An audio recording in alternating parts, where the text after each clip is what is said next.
تو یارو بہتر زندگی تو وہی ہے جو اس کے ذکر میں گزر جائے گی، جو اس کی یاد میں گزر جائے گی، جو ذکر خدا میں گزرے گی، جو ذکر مصطفیٰ میں گزرے گی، اور یہی زندگی کل کام آئے گی۔ اس لیے نا کوشش کریں کہ اپنا زیادہ تر وقت مالک کی یاد میں گزاریں، مصطفیٰ پہ درود و سلام پڑھتے ہوئے گزر جائے، خدا کا ذکر کرتے ہوئے گزر جائے۔ پیر سید جماعت علی شاہ صاحب امیر ملت سرکار رحمۃ اللہ تعالی علیہ، آپ کے حالات پڑھیں تو آپ اپنے نفس کو مخاطب کر کے کہا کرتے تھے،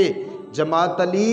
جو سانس گزر گیا اس نے واپس نہیں آنا، لہٰذا خیال کرنا کوئی سانس مالک کی یاد کے بغیر نہ گزرے، کوئی سانس ایسا نہ گزرے کہ تو غافل ہو اور سانس گزر جائے اور مالک کا ذکر نہ کر سکے۔ اسی لیے کوشش کرنا ہر سانس پہ مالک کا ذکر کرنا، غفلت والی زندگی نہ گزاریں دوستو، زندگی وہی کام آنی ہے جو اس کی یاد میں گزرنی ہے۔ اسی لیے کوشش کریں کہ اپنا زیادہ تر وقت مالک کی یاد میں گزاریں، اپنا زیادہ تر وقت مصطفیٰ پہ درود و سلام پڑھتے ہوئے گزاریں۔ پھر دیکھنا جب آپ زیادہ تر وقت اللہ اور اس کے رسول کی یاد میں گزاریں گے تو زندگی میں بہاریں آ جائیں گی، زندگی میں سکون آ جائے گا۔ یہ جو دوست شکوہ کرتے ہیں دل کو سکون کوئی نہیں، بے چینی بڑی ہے، اور یارو اللہ کی ضربیں تو لگا کے دیکھو، مصطفیٰ پہ درود و سلام پڑھ کے تو دیکھو، دیکھنا دلوں کو بھی سکون مل جائے گا، دلوں کو چین مل جائے گا جب تم اللہ کی ضربیں لگانا شروع ہو جاؤ گے، جب اللہ اللہ کرنا شروع ہو جاؤ گے، جب ذکر خدا کرنا شروع ہو جاؤ گے، ذکر مصطفیٰ کرنا شروع ہو جاؤ گے،